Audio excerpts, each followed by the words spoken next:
कीर्तन किसको कहते हैं? भगवान का नाम जाप करना, भगवान के गुणों का चिंतन करना, यही कीर्तन है। गुण संकीर्तन, नाम संकीर्तन। तो यहाँ पर गुण संकीर्तन चल रहा है। 9 दिन का यह गुण संकीर्तन हमारा चल रहा है। कीर्तन के अलावा कुछ भी नहीं है। हम लोगों के जीवन में केवल कीर्तन ही कीर्तन है। चारों युगों में, तीनों कालों में और तीनों लोकों में भगवान के गुण कीर्तन का सहारा है।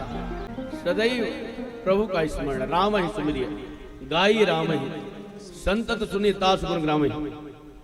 राम जी का स्मरण करो, राम जी का गुणगान करो, और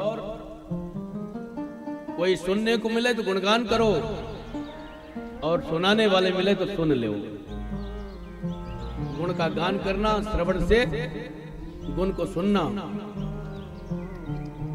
तो इस प्रकार से इस कलिकाल में विशेष रूप से भगवान के नाम को छोड़ करके, गुण को छोड़ करके कोई सहारा नहीं। भगवान की करुणा का दर्शन करके कल की कथा में अहिल्या जी के प्रसंग से हम लोगों ने देखा। अब आज की कथा में भगवान के अनंत गुण हैं, उनमें से भगवान के अनंत सौंदर्य का भी दर्शन हम लोग करेंगे। मिथिला में भगवान अनंत प्रेमी है, उसका भी दर्शन करेंगे। ठाकुर जी सबके हृदय का सम्मान करते हैं, उसका भी दर्शन करेंगे। भगवान जैसा सम्मान करना किसी को आता नहीं है। ठाकुर जी सबके हृदय का सम्मान करते हैं। भगवान के गुणों की चर्चा ही रामायण है। रामायण का मतलब क्या हुआ? राम जी का अयन, अयन माने घर। इस रामायण में राम जी विराजमान है, यानी राम जी के गुण विराजमान हैं।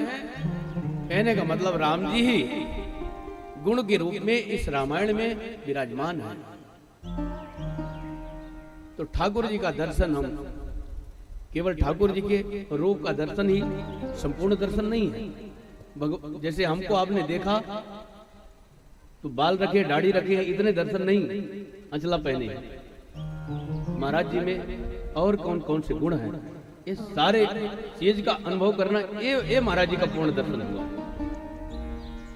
राम रूप जी को देख रहे हैं, माला झोली लिए भजन कर रहे हैं, ये तो सबसे बड़ा गुण है। लेकिन इसके अलावा इनमें और कौन कौन से गुण हैं? सेवा व्रत है, अनन्यता है, भक्ति है, भाव है, सारे चीजों का, परिवार के प्रति, देश के प्रति, समाज के प्रति, साधु के प्रति, गुरु के प्रति, भगवान के प्रति, इन सब भावनाओं का पूर्ण रूप से अनुसंधान ही उसका पूर्ण स्वरूप है। केवल रूप को देख लेना ही उसका पूर्ण स्वरूप नहीं है।